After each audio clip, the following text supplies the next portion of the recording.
Sejam bem-vindos à TV Púlpito do Sertão Reformado. O amor de Jesus tem rosto. O amor de Jesus tem o rosto.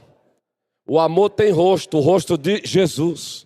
O amor tem rosto, o rosto de Jesus. A gente continua. 1 Coríntios, primeira carta de Deus aos Coríntios, capítulo 13. O amor tem o rosto de Jesus.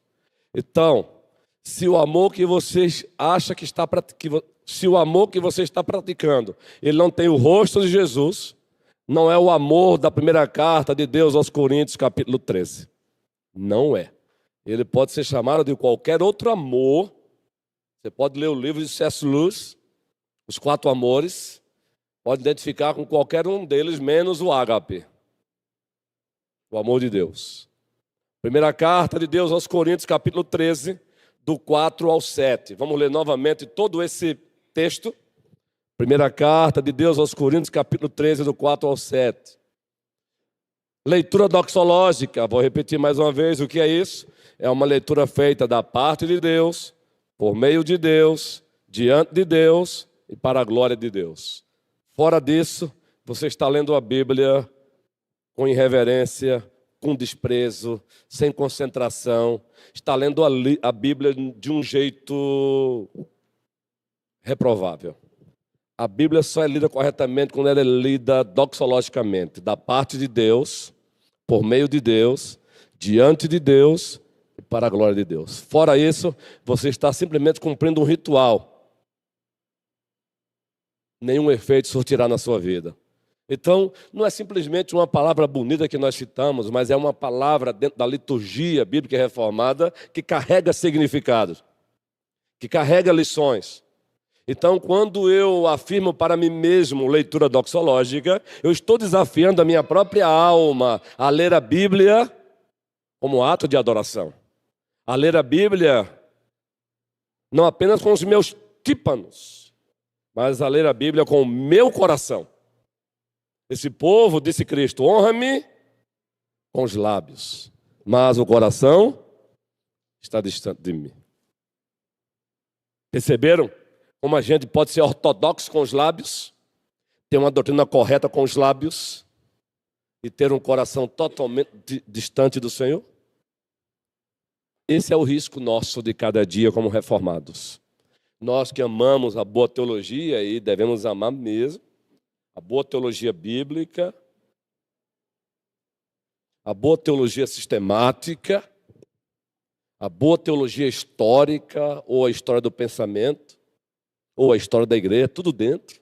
E a boa teologia aplicada. São 4 departamentos dentro de um seminário. O pastor vai lá fazer o bacharel em teologia e ele tem que passar por todos esses departamentos. Teologia bíblica tem várias disciplinas, teologia sistemática, várias disciplinas, teologia histórica, várias disciplinas e teologia aplicada, várias disciplinas. A gente pode ter uma boa teologia, vai ter o coração distante do Senhor. Honram-me com os lábios. Significa o quê? Descreve a minha pessoa corretamente. Descreve os meus atributos corretamente. Pregam uma mensagem fiel, mas o coração está distante de mim. Beleza? Leitura agora, toda a igreja.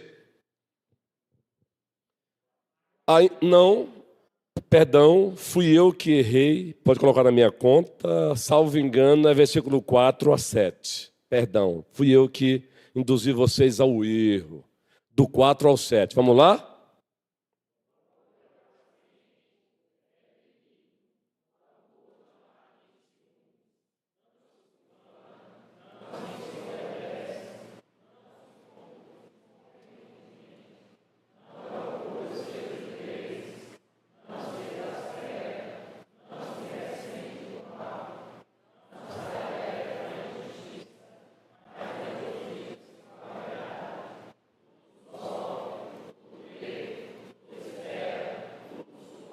Agora vamos ler novamente o texto, vamos tirar a palavra amor e colocar o nome Jesus.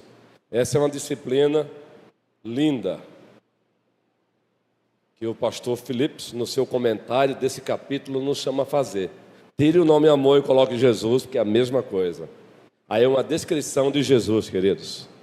Claro, o texto, historicamente, está falando do amor, um atributo moral, mas esse atributo moral, na sua perfeição, é Cristo.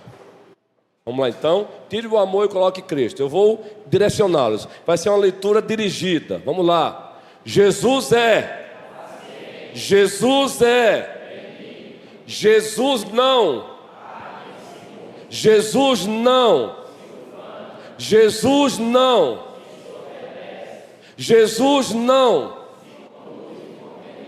Jesus não. Jesus não. Jesus não. Jesus se. Pera. Jesus não. Jesus mas. Jesus. Jesus. Jesus. Jesus. Eis aí o discipulado. Por isso que imitá-lo é sine qua non. Imitá-lo é o padrão de discipulado. Discipulado padrão Cristo é imitar Cristo. Discipulado padrão Cristo é ser cópia de Cristo. E aí já trabalhamos alguns aspectos desse amor. Já falamos aqui que o amor é paciente, ou seja, ele suporta as fraquezas dos outros sem desistir. Não vou adentrar novamente não, senão vamos ficar aqui, não é só girando. Girar é necessário, relembrar é necessário, recapitular é necessário, mas precisamos ter o bom senso também, para não gerar um tédio desnecessário. O amor é benigno, já trabalhamos aqui também. Ele age com bondade e misericórdia. É sempre em direção ao outro, com bondade e misericórdia. Terceiro, já trabalhamos aqui. Ele não sente inveja. Jesus não invejou.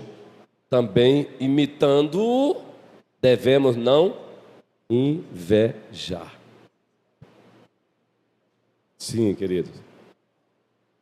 Pelo contrário, devemos nos alegrar com o crescimento do próximo e não ficar com birrinha porque o outro está crescendo, porque o outro está progredindo, porque o outro está avançando. Não caia no erro do auto-engano e achar que você está livre disso. Todos nós temos ainda narcisos dentro de nós. Eu vou repetir. Todos nós temos narcisos dentro de nós. Não venha com essa não, que tem. É fácil perceber. Basta alguém dizer que aquele quadro que você pintou é feio. Você vai perceber que o narciso que habita em nós ainda vai se manifestar. Guilherme, basta dizer que o quadro que você pintou, que eu pintei é feio, ainda que a pessoa esteja equivocada, ainda que o diagnóstico dela seja fruto da inveja, porque também tem isso. A inveja provoca diagnóstico deturpado. O invejoso nunca vai dizer que o quadro que você pintou, Dali, ficou massa. Nunca vai dizer. Mas ele será uma tartaruga para te elogiar, mas ele será um Ayrton Senna da Fórmula 1 para quando você errar. Quer ver? Eu observo muito nas redes sociais, grupo de WhatsApp, entre os pastores. Alguém bota um texto lá bacana, um texto bem trabalhadozinho, mas aí o corretor foi lá e trocou o SS por C cedilha, ou trocou o C cedilha por SS. Quem já passou por isso aqui? Vai ficando gravado ali as palavras, as letras, não é? Aí você trocou, o corretor seu mesmo, por isso você tem que ler e reler várias vezes um pequeno texto ou um longo texto. É por isso que as próprias editoras têm os a revisão gráfica e outras coisas mais. Ninguém vai lá no texto que o cidadão fez e diz assim: puxa, mexeu comigo essa fala. Ninguém diz nada, cara. Mas só porque o corretor trocou o SS por C cedilha, meu irmão. Não, e não é só um não, meu irmão. Aí começam os professores de gramática e a briga com os linguistas. Aí as pessoas esquecem do texto, a beleza do texto, Rosa, e agora entram os gramáticos. Está matando a língua formal. Cuidado, você é pastor. Aí vem os linguistas. É uma briga entre eles, viu? Não, o mais importante é que o outro entenda. E aí esqueceram da devocional, da pastoral ou do artigo, seja lá o que for. Que desgraça, gente. Eu tenho que falar baixinho para não parecer que eu estou com raiva, né? É assim. Cuidado, meu irmão. Hoje, quando eu vejo um colega colocando texto, e eu sei que foi o corretor dele, eu não digo nada, porque eu sei que ele sabe. Eu sei que ele sabe, o que ele quis comunicar ali é o que me interessa. Eu conheço o cara, eu conheço ela, eu sei que sabe. Mas não diz nada, mas vai lá, Valber. Para mostrar para a turma do grupo que o cara é bom de gramática. É Robson Guerreiro. Há nascido dentro de nós, Neto. Então, o amor não inveja. E aí, agora avançando, queridos, ele não se vangloria. Não está lá aí o texto? Texto em tela, queridos. O que pode mudar aí é a palavrazinha, a mesma coisa. Ele não se vangloria, ele não se ufana. O amor é paciente, é benigno, o amor não arde em ciúmes, inveja. Ele não se ufana. A ideia aí, ele não se vangloria. Ele não conta vantagem de si mesmo. E aqui existe uma linha tênue. Aqui existe uma fronteira de difícil percepção. Há uma fronteira entre você narrar algo que você fez e muitas vezes é necessário, e a vanglória.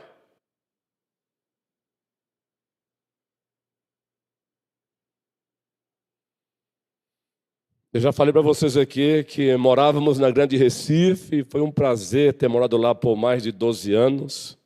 Lá pastoreamos, que honra, que privilégio ter pastoreado a amada igreja ali em Cabo de Santo Agostinho. Foi um privilégio.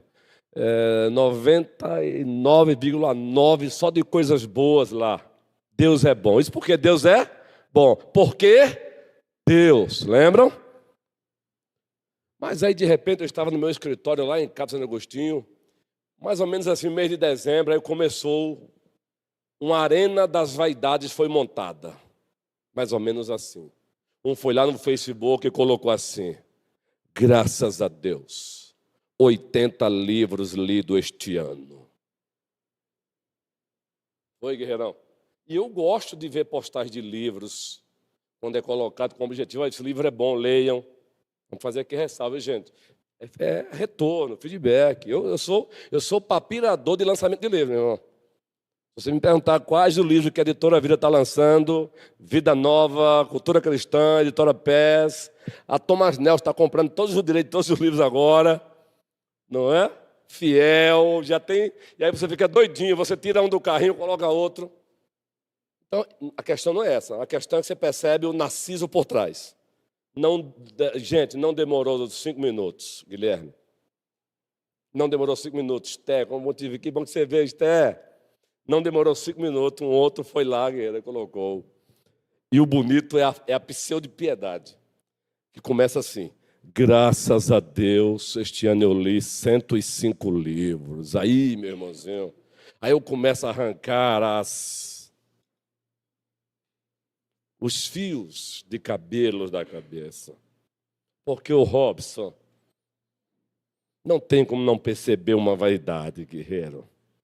Vejam, eu sou o cara. 105 livros. Mas aí tem que maquiar a coisa, né? Graças a Deus. Queridos, o narciso, ele é muito sutil. O Narciso que habita em nós é muito sutil.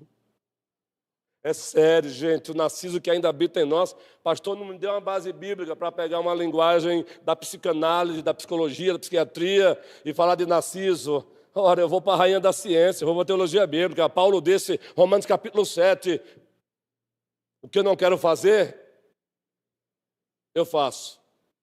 O que eu quero, eu não faço. Ele dá razão, porque o mal ainda habita em mim. O mal que habita nele ainda, nesse processo de santificação, é o que pode ser chamado também hoje de Narciso. Ora, Narciso, vocês sabem que faz parte da mitologia grega, não é? Todos sabemos. Como foi que ele morreu de acordo com a mitologia? Narciso.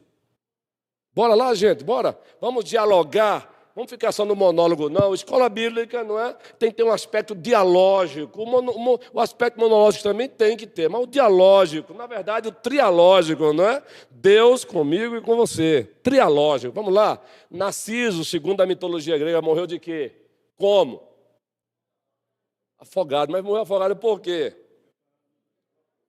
Pois é, ele olha assim no espelho d'água e foi se apaixonando por si mesmo, e foi se apaixonando por si mesmo, e foi se apaixonando por si mesmo, e de repente morreu asfixiado. Asfixiado. Por isso, cuidado com essa linguagemzinha. Seja uma versão melhor de você mesmo. Você não foi chamado para ser uma versão melhor de você mesmo. Você foi chamado para ser uma cópia de Cristo Jesus. E aqui eu quero fazer uma ressalva, e eu entendo quando alguns preletores, coach, até usam, não quero condenar todo mundo não. Agora, querido, você não foi chamado para ser uma versão melhor de si mesmo. Você foi chamado para ser cópia de Jesus Cristo. Essa é a versão perfeita. Cópia de Jesus Cristo. Então, cuidado que o Narciso vai sempre entrar na rota. Este que vos fala tem Narciso ainda batendo nele. Eu preciso todo dia dizer não, não. Agora, Deus é tão bom que eu não preciso só ele bate. Como é que é? Bate. Papai do céu, o Abba, ele sabe tratar os Narcisos, queridos. Ele sabe tratar os Narcisos. Como perceber o grau de domínio do Narciso sobre mim? Do ego, Narciso, ego, gente. Ego, self. Como eu me enxergo? Como perceber? Duas perguntazinhas que a ABCB, Associação de Conselheiros Bíblicos do Brasil, noutético de confrontação a partir da Bíblia, compartilha conosco. Sem abraçar aqui alguns extremos. Pergunta número 1 que você deve fazer à sua própria alma. E aí vai perceber se está se vangloriando ou não.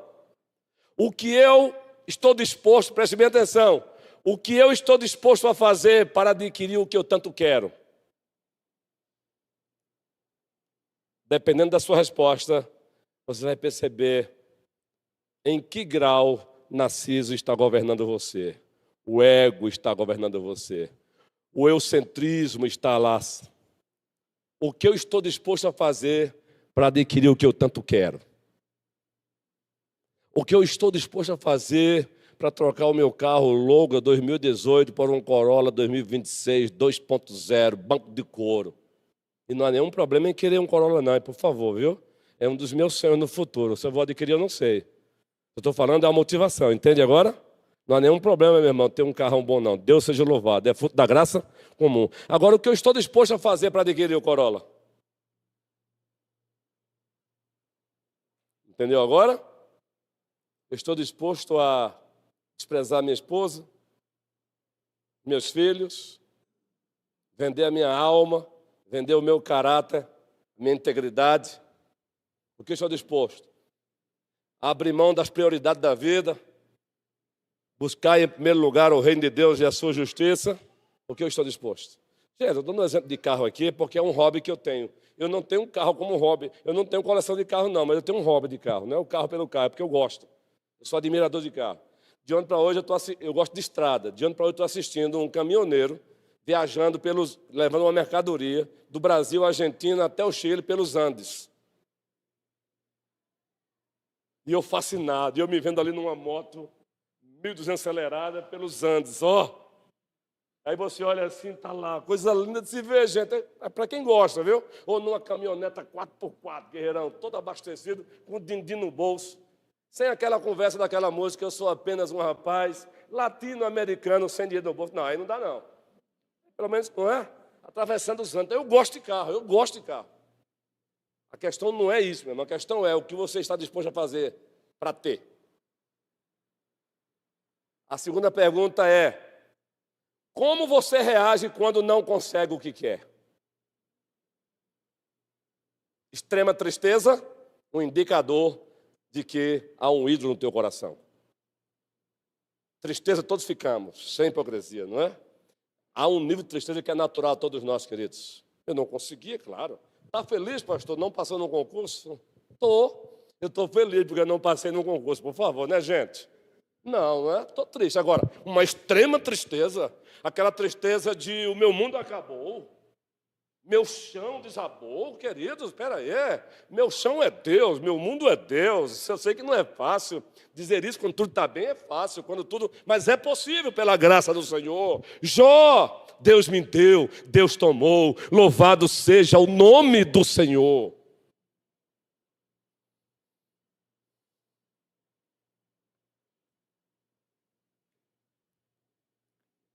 Eu senti na pele Deus mostrando na minha alma isso. Volto para a querida Cabo de Santo Agostinho, dona Dida.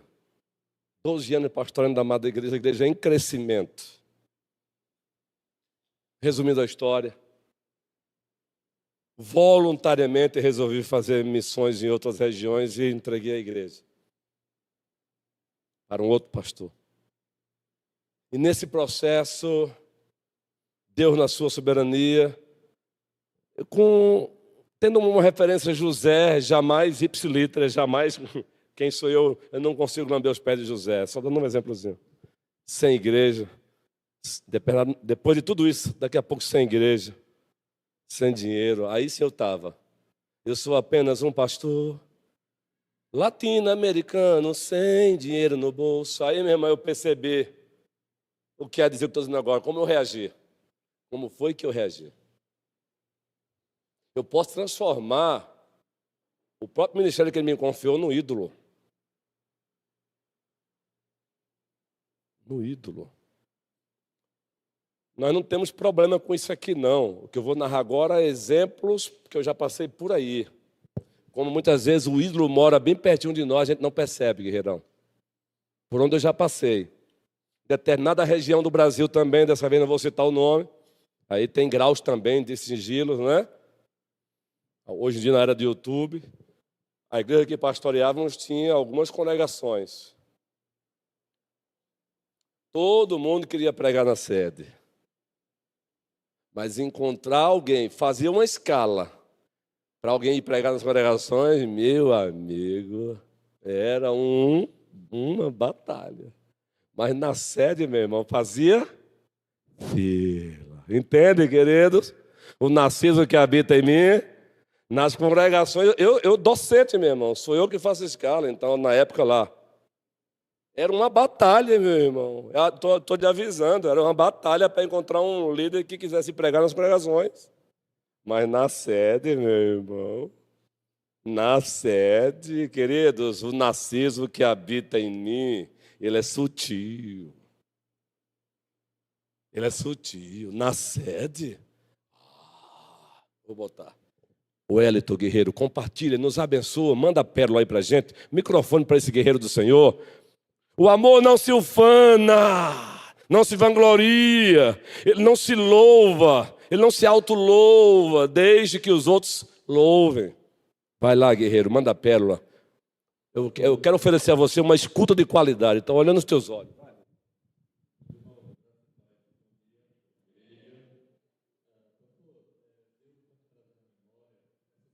Deus me deu a graça de, eu diria, ajudar uma religiosa no meu trabalho, e ela me trouxe um assunto interessante, porque me fez lembrar aqui da palavra do Senhor, lá em Mateus 22, 39, quando fala do segundo maior mandamento. onde ele diz: qual é o segundo e maior mandamento? É: amarás o teu próximo como a ti mesmo. E ela me trouxe uma distorção muito grande que Deus me provocou e eu tenho que ajudar essa pessoa, porque ela colocou como uma condição de poder amar, ajudar o próximo, eu tenho que cuidar primeiro de mim. Eu tenho que me amar primeiro. Eu tenho que me valorizar primeiro. Porque se tiver ausente esse amor dentro de mim, eu não vou ter condição de amar o próximo. Ela trouxe no contexto de que primeiro eu tenho que pensar em mim, eu tenho que me satisfazer primeiramente, para depois eu, na minha condição moral, física, eu ter condição de ajudar o outro. Enquanto que, me corrija se eu estiver errado, de forma humilde, quando a Bíblia já afirma que esse amor eu já tenho próprio dentro de mim, eu preciso distribuir esse amor, eu preciso passar esse amor para o outro, porque algo já tem intrínseco dentro de mim. Eu já amo a mim mesmo, agora eu preciso refletir isso para o próximo. Enquanto ela inverteu. E como ela é uma pessoa religiosa, eu acredito que dentro das igrejas também está permeado dessa condição também. E ela não tem culpa, guerreirão. Você colocou bem agora. É o que se passa para ela. Aí temos que ir para a exegese, para a hermenêutica, contexto imediato, contexto remoto. Vejam só, Mateus 22, do 34 até o 37. Perguntam a Cristo, qual o maior mandamento da lei? E aí o mestre por excelência resume: amar a Deus com todo o seu ser. Eu estou usando aqui a economia da narrativa. E o segundo semelhante a este é: amarás o teu próximo como a ti mesmo. Preste bem atenção. Quando ele diz ame o teu próximo, como? Ele está usando o como ama a ti mesmo como referência. Cristo está dizendo, ame o Emerson. Aí eu pergunto, mas como? Assim como você já se ama. Aí alguém chega e diz assim, não, mas e aquela pessoa que resolve viver uma vida largada, não colhar dos dedos? É amor a si mesmo. Eu vou explicar, biblicamente. Em alguns aspectos ela se ama tanto que ela não acha justo passar pelo que está passando, então ela chuta o pau da barraca mesmo. Vai ver debaixo da ponte. Em outras situações, quando ela se entrega para além do que devia para o outro também, é amor a si mesmo. Porque está fazendo não por amor ao outro, mas por amor a si mesmo.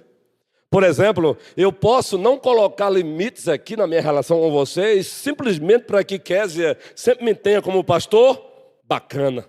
Então, para que Kézia me tenha sempre como pastor bacana, tudo que ela pedir para fazer, eu preciso fazer. Pensa ela que é por amor a ela, mas é por amor a mim. Então eu já me amo, guerreirão. Ali Cristo está tomando como referência o amor que eu já tenho por mim. Essa é a exegese bíblica. O amor que eu já tenho. Agora, esse amor por mim, ele tem facetas. Esse amor por mim mesmo, ele é sutil. Esse amor por mim mesmo, ele chega a ser idolátrico. E aí eu vou reforçar. Ame o segundo, semelhante a este, ama o teu próximo. Como? O como aponta para a referência, é o amor que você já tem por si mesmo. Agora observe, Mateus 6, nos ensinando a orar, reforço hermenêutico e exegético. Cristo disse, Pai nosso que estás nos céus, santificado seja o teu nome, venha a nós o teu reino. Agora vamos lá, igreja. A tua vontade, assim na terra, como? Ele não está dizendo que seja feita a tua vontade nos céus também, não, lá já é feita. Entendeu agora? Mateus 6, lá já é feita. A referência é, seja feita a tua vontade na terra. Referência, como ela já é feita nos céus. Então, queridos, o amor a si mesmo, parabéns, guerreirão. Agora, a única recomendação que eu faço a todos aqui, eu sei que você fez, paciência com todas essas pessoas. É o que estão ensinando a elas, guerreirão. É o que eu vejo pastores falando isso. Agora, preste bem atenção, guerreirão. É uma linha também ali, é uma fronteira também muitas vezes invisível. Paulo escrevendo a Timóteo diz assim, cuida-te de ti mesmo e da doutrina. Há contradição? Não. O que é que Paulo então está dizendo? Cure de ti mesmo. Resumindo, cobre do outro o que você mesmo faz. Olhai por vós mesmos, Atos 20, olhai por vós mesmos. Ou seja, que vocês mesmos não sejam presa dos lobos. Olhai por vós mesmos e por todo o rebanho sobre o qual o Espírito Santo vos constituiu bispos. Então a referência é essa, guerreirão. Como já é feita nos céus, que a tua vontade seja feita na terra. Ame o teu próximo como você já se ama.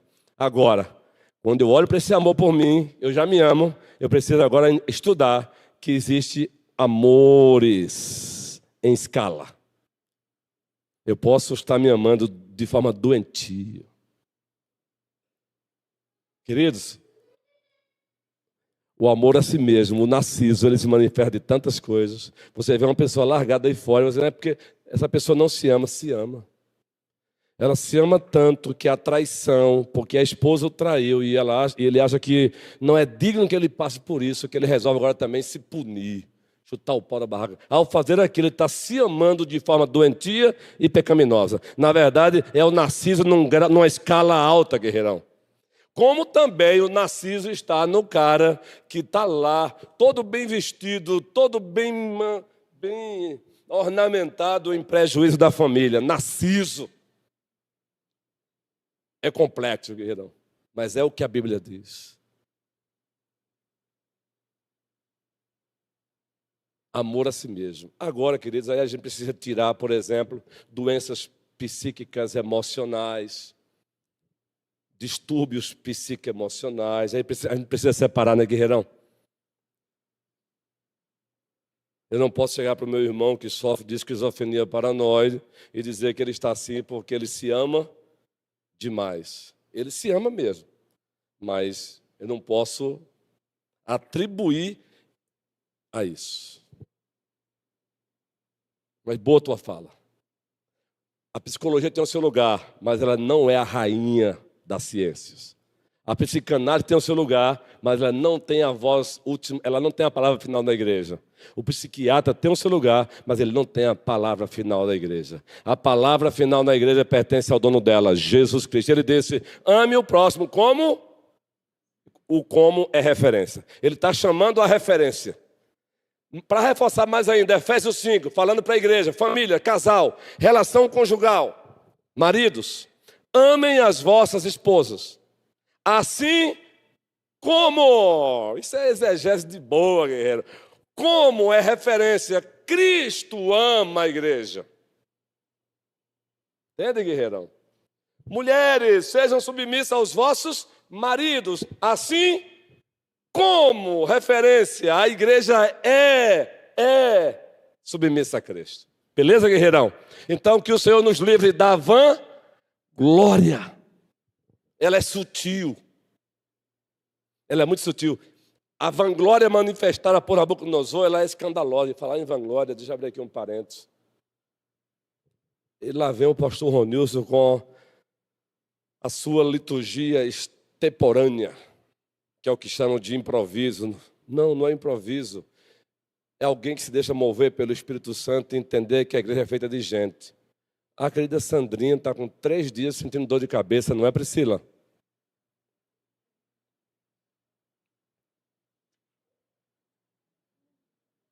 Eu perguntei o quê, Pri? Eu perguntei o quê? Eu perguntei o quê, Nanda? Não, mas não há problema. Ela está trabalhando, ela está com. É sobre a igreja, viu? Brincadeiras à parte. Eu sei, ela é secretária da EBD. Sandra está com 3 dias. Isso. Eu fui informado também. Mas, pastor, o senhor saiu lá do Z para o A, igreja feita de gente. Se o que eu estou lecionando aqui não for para a tua edificação, eu tenho que parar de pregar. Se for para sair daqui, simplesmente você dizendo que eu conheço a exegese hermenêutica, eu estou praticando apenas narciso. Eu estou dizendo, narciso, vocês viram? O Elton me perguntou e eu respondi o que é exegese. Se for isso, meu irmão, desgraça total. Sandrinha, Deus abençoe Sandrinha, querida. Ore por Sandrinha. 3 dias com dor de cabeça não é fácil não, guerreirão. É ruim, tá bom? Beleza? Cuidado com a vanglória. Ela é sutil. Ei, a autocomiseração, ela é Narciso dizendo, queridos, quando a pessoa, olha, quando nós queremos chamar a atenção para nós mesmos, a gente faz de várias formas. Ou você planta banana para chamar a atenção, ou você se autocomisera. A intenção é chamar a atenção mesmo. A intenção é chamar a atenção. Olha, tem silêncio, não são todos os silêncios. Tem silêncio em grupo de WhatsApp, em igreja por aí, que o silêncio é Narciso dizendo: não estão vendo como é que eu estou? Pobre de mim. Ó céus. O Narciso é terrível. Eu não estou dizendo que todo silêncio, por favor. Mas há silêncio que é Narciso dizendo: ó céu, gente, é sutil. Kézia, microfone para que uma pérola venha de você, minha irmã. Não, mas os outros querem ouvir a tua pérola. Eu não ensino sozinho, não. O Espírito Santo também usa você, minha irmã. Ele instrumentaliza você também. Bora lá, fale aí, porque os outros querem ouvir a tua fala.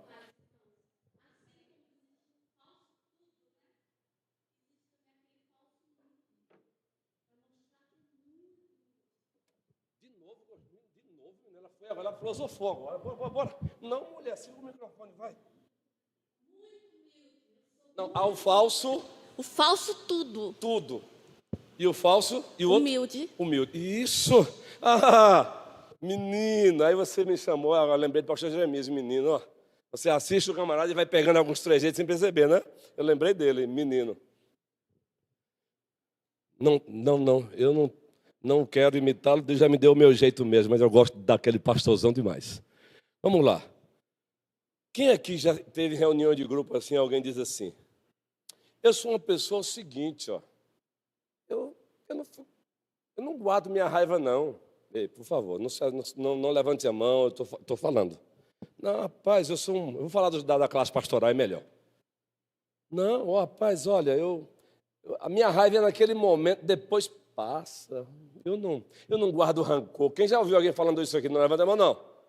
Ei, quando você encontrar alguém dizendo isso, eu não guardo mágoa, eu não guardo rancor. Ah, não, eu perdoo com facilidade. Mentira, falsa humildade. Todos nós temos dificuldade nessa área. Mentira, gente, nós gostamos do auto-engano. Eu já falei aqui, vou repetir, querido Guilherme, numa sala de mestrado com o doutor lá da Colômbia, Ismael Quinteiro, vou só até aí. E aí ele fez uma pergunta à classe, já citei aqui, só pastores e professores de seminário, ó, no mestrado, uma disciplina do mestrado, em Recife. Aí ele perguntou aqui, quem aqui tem problema com orgulho? Já falei isso aqui. Menino, olha de novo. Gente querida. A sala ficou um silêncio.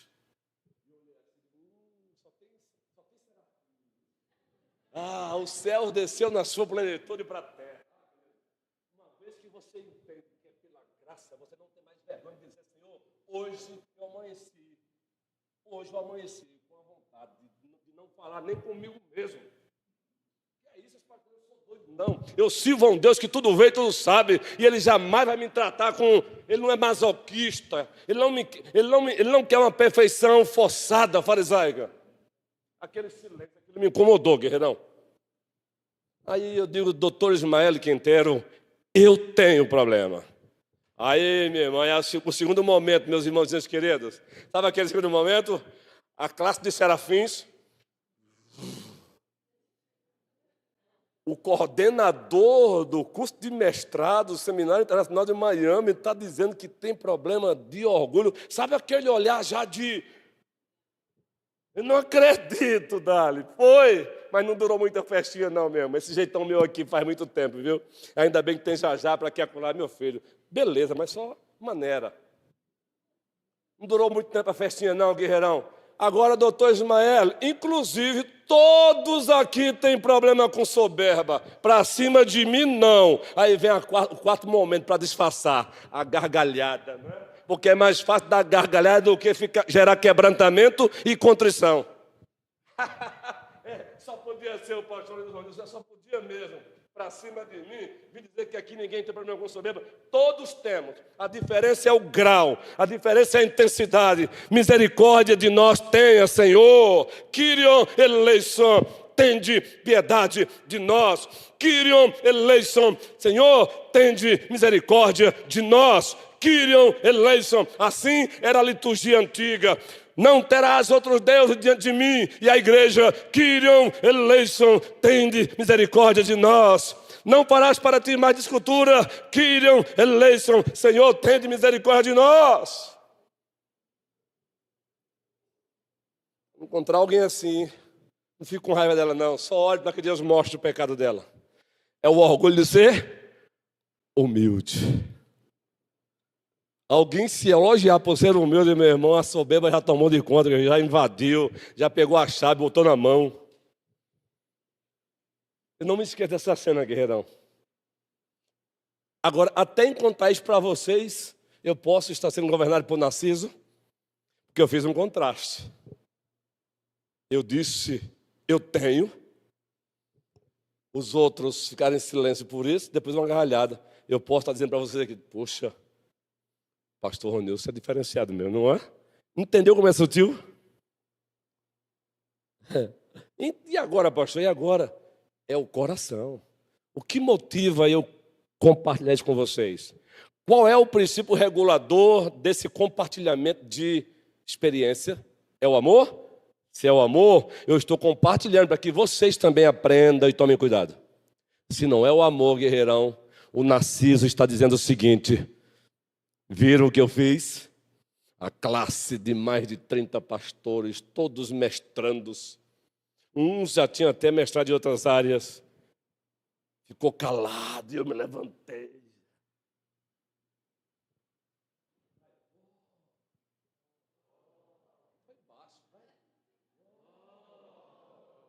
Agora pare que eu quero viver. Eu quero viver, meu irmão. Deus não dá a sua glória para outra. Eu quero viver. A vanglória é uma desgraça, ela é sutil. É alguém ser escalado para pregar e pregar para pregar, se esforçar ao máximo para dizer que prega melhor até que pastor da igreja.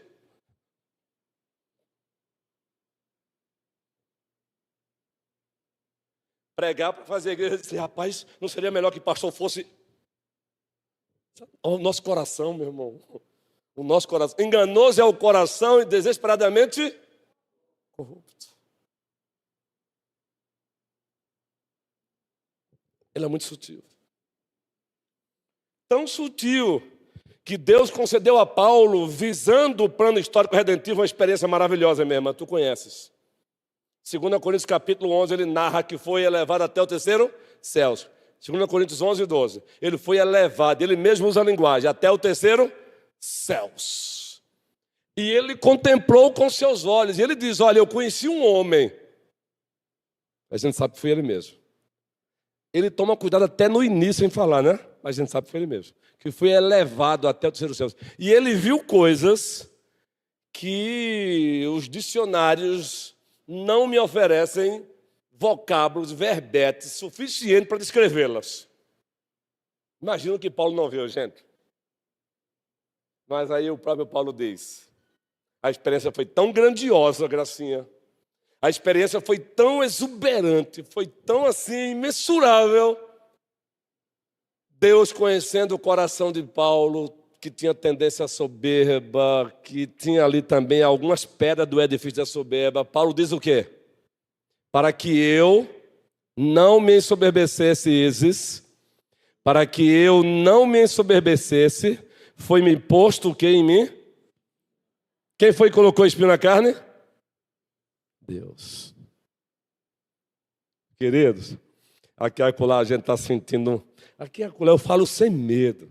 Aqui e acolá aparece alguma coisa na nossa vida aqui. Não é o Senhor destruindo a gente, não. É ele só dizendo, ó, eu amo tanto vocês, que o que for preciso fazer para livrar vocês da soberba, porque a soberba precede a queda, eu farei. Aí aqui ele manda um espinhozinho. Por isso que nós não estamos o tempo todo felizes e nem o tempo todo tristes. Ele conhece até a dose certa, querido. É a dose certa. Aí ele manda um espinhozinho. Para um pode ser aquilo, X. Para outro pode ser Z. De A a Z. Ele tem seus espinhos de A a Z. Tamanho certo para cada um. Tudo isso para que você não se ensoberbeça. Tudo isso para que você não se ensoberbeça.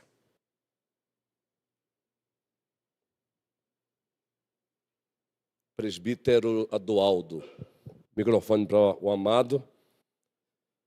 Não se vanglorie, cuidado com a vanglória. Esqueça o outro nesse momento e olhe para você mesmo. Esqueça João, Joaquim e olhe para você mesmo. Pratique solilóquio. Santo Agostinho tem um livro com esse título, Solilóquio. Santo Agostinho. Precisamos aprender espiritualidade com Santo Agostinho. Solilóquio. Ele tem um livro Cidade de Deus, Cidade dos Homens, Confissões, bênção. Presbítero Adualdo. Entre outras coisas que Paulo falou, tem uma coisa que eu observo muito e me marcou muito também.